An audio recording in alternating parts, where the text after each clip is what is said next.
Got a riddle for you today. What do a dog, a cat, a bear, a wolf, a T-Rex, and an elephant have in common? Well, they are all cell phone stands.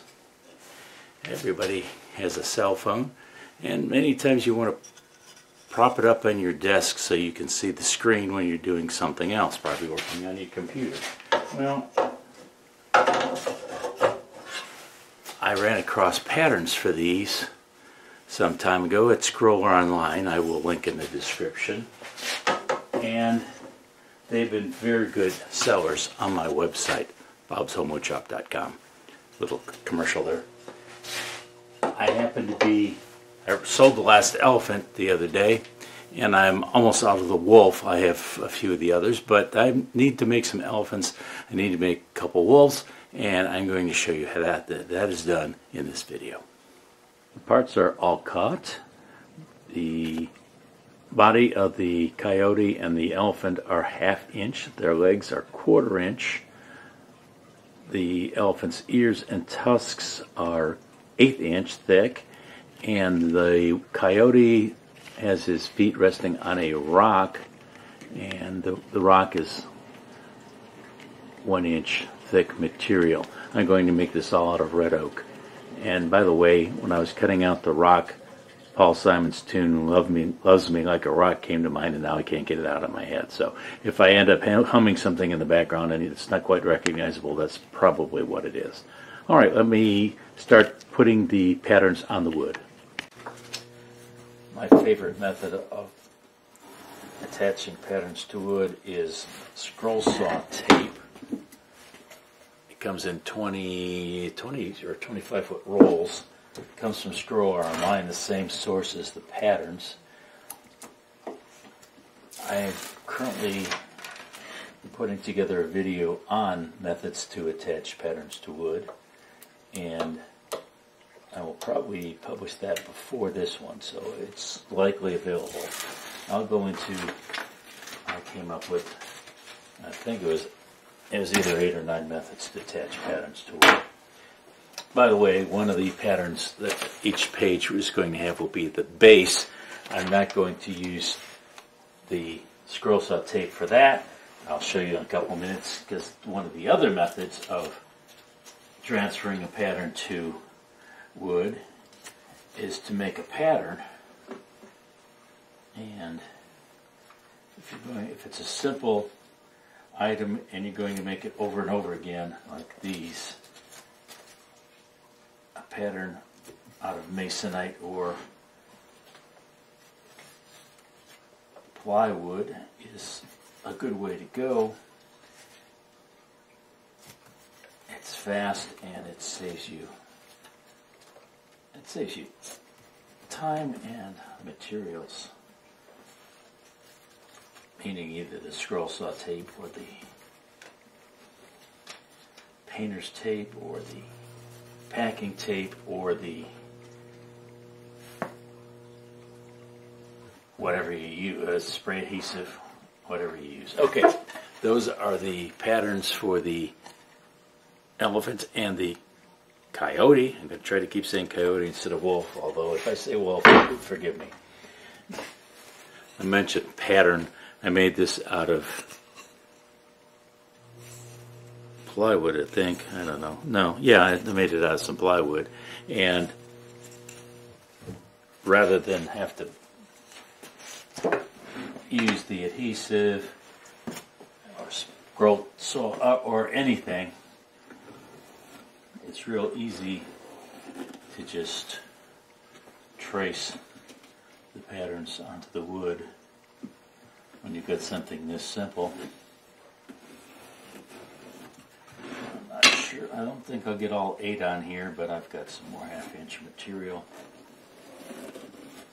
Probably a few small pieces. Alright, there you go. There's 6, and that took, what, a minute to trace them on the wood. I've got 2 scroll saws. I'm going to use the scroll saw with the number 12 blade in it to cut these apart into 2s, because a piece that long is difficult to work on the scroll saw. I've got got the animals laid out on the 1/2-inch stock. I just put a number 7 blade in my scroll saw. It's a number 7 Pegasus modified geometry blade. I'll give you the information on the source in the description.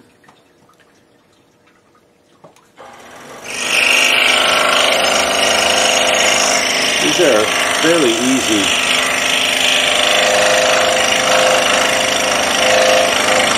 to cut. One long upside cut. Take your time. Let the blade do the work.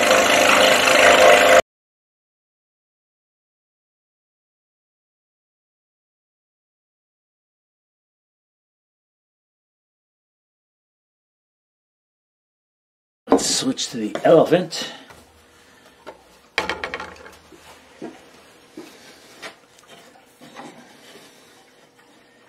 I think I'll start right up here. Get this edge over the front. Once again, one long outside cut. The pattern shows the trunk touching the elephant's forehead, and in that case, I do a little teardrop shape. You would do as an inside cut, but I think it's more realistic if there's a tiny little gap in there. I mean, how much of a gap does a number 7 scroll saw blade will use? So I'm going to come to that in just a moment here. I'll show you how I decided to do these. The elephant has a flat bottom, so there's a lot of surface area in contact with the base. The coyote,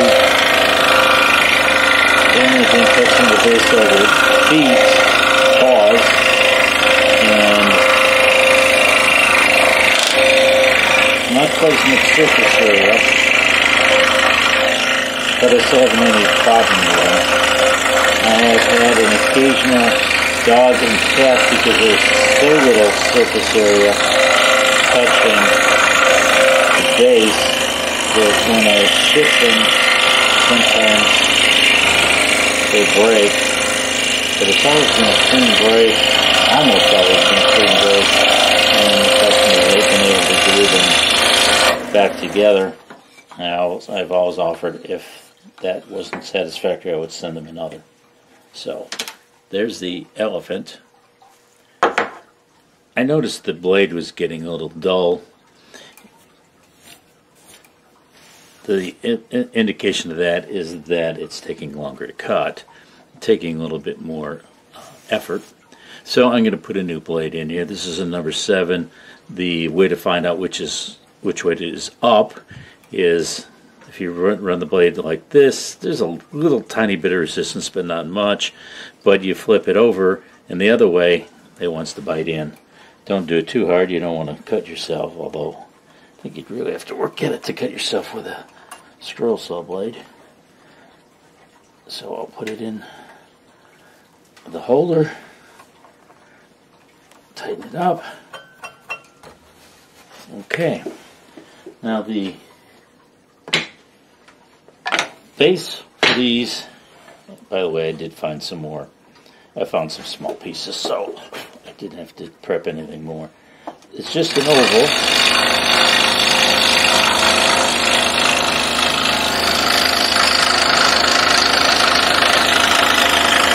I had to put this one on a little bit of a diagonal. Normally I go with the grain, but I don't think it's going to make any difference here.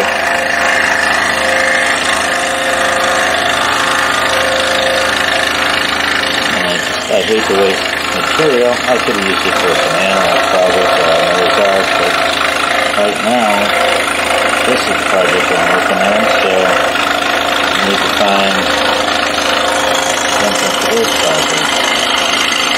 Once again, take your time with the blade do the work. Circles and ovals are a little tricky to cut perfectly. So just take your time to follow along and try to stay in the same place, either one side of the line or the other.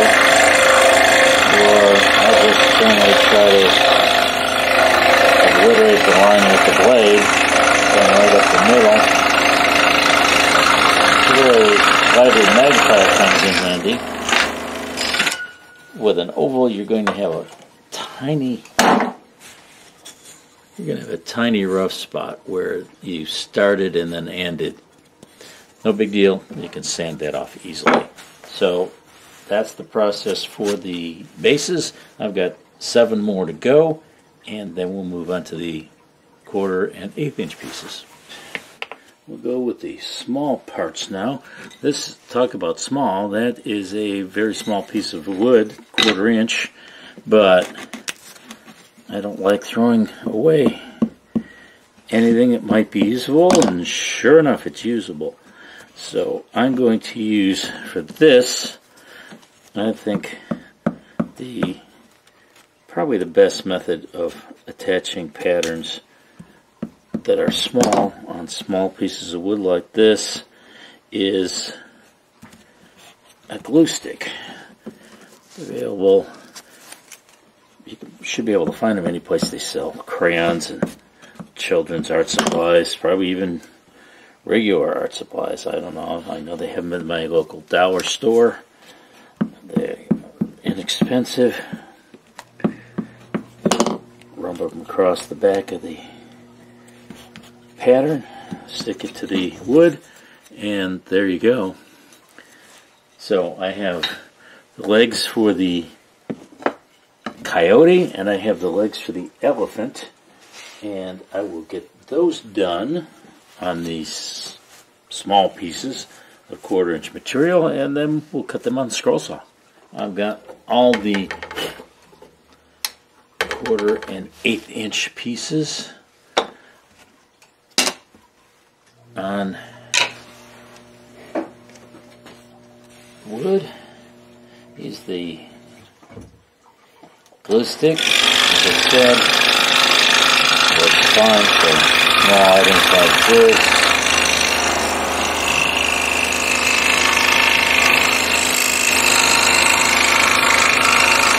Just a little bit of effort to get it off, to get the pattern off the wood, but I usually use a disc sander or a palm sander. So if the pattern doesn't want to peel off by itself.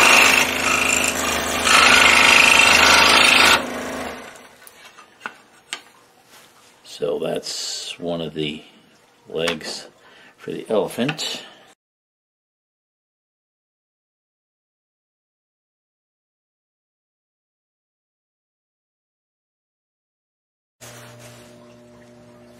One-eighth inch pieces, the elephant's ears.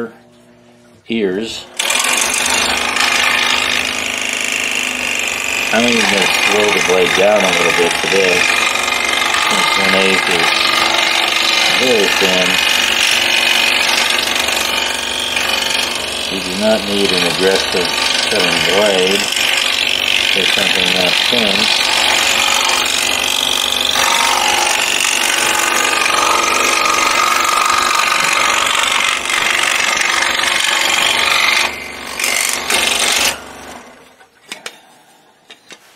So there's the ear, one of 8, and then the tusks.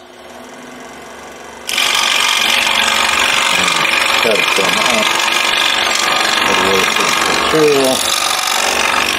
And I was thinking about this, and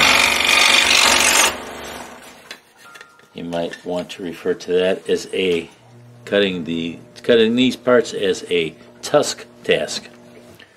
Sorry about that, but every once in a while I come up with some pun and I can't resist using it. So I'm going to make the rest of these out, and then we'll be able to move on to the next step.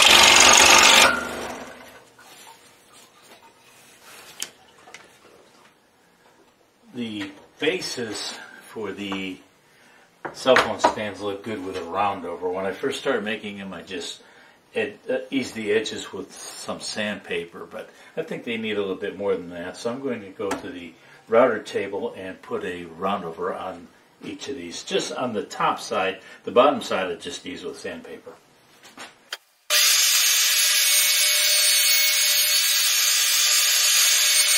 There's one more step to the bases. They get a stop at one end.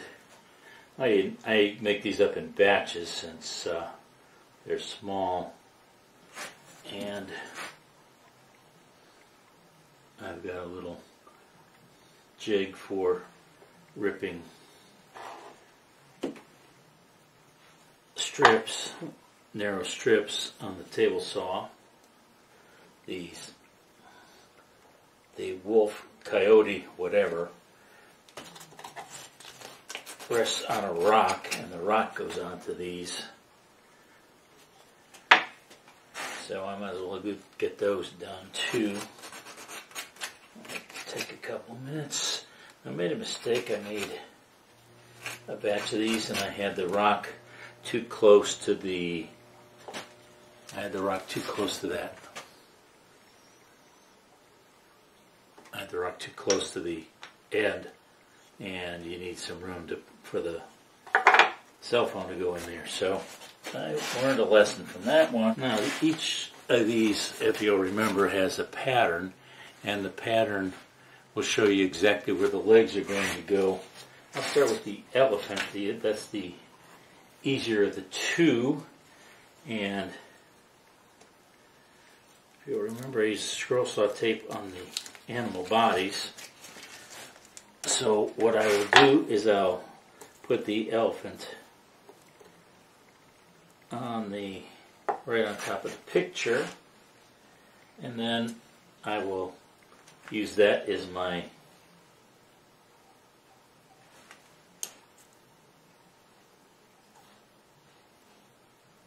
I use that to show me where to place the parts on top of the coyote and the elephant. Those were all put on with glue, so I'm going to take a couple minutes to sand them off, then I'll come back. So I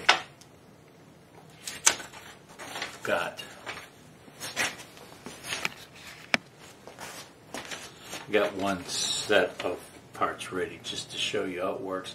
So there's the wolf, coyote. Put the wolf's body on top of the pattern. There's a right leg. There's two. I'm going to put the two right legs on. I found out if I put the one side on, let them dry, then I can flip it over later to do the second side.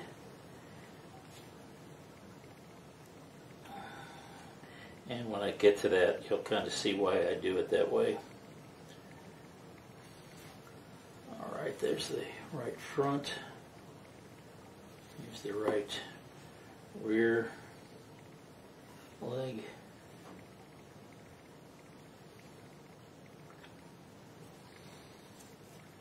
There's the coyote. I keep calling him a wolf. Forgive me. Alright, and now there's three more, obviously. I'll do them. Then we'll do the same with the elephant. Put the elephant on the pattern. One leg, the elephant's kind of sitting, and that one leg goes on the bottom.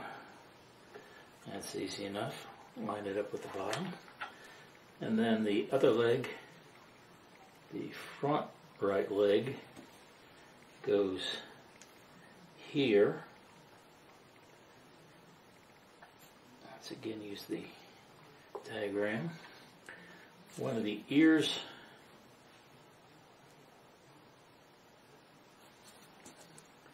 goes on up here, and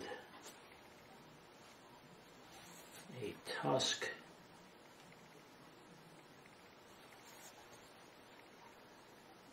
goes goes along here.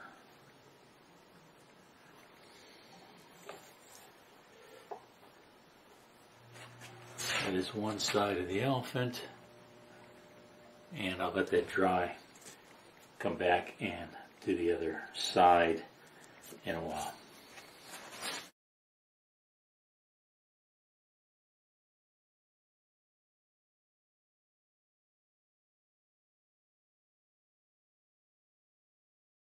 There it goes. He's ready. And generally I don't glue these to the stand right away. I'll let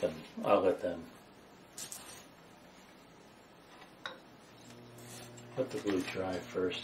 So I got 3 more of those, and then the coyote. And here the legs are just like the right side, and I find that the easiest way to do these is just set them down on the pattern and then set the animal on top like so.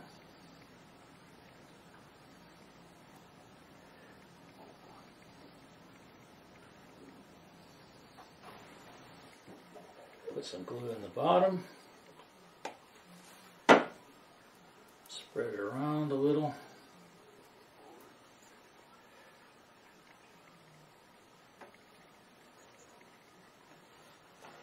Set that aside to dry.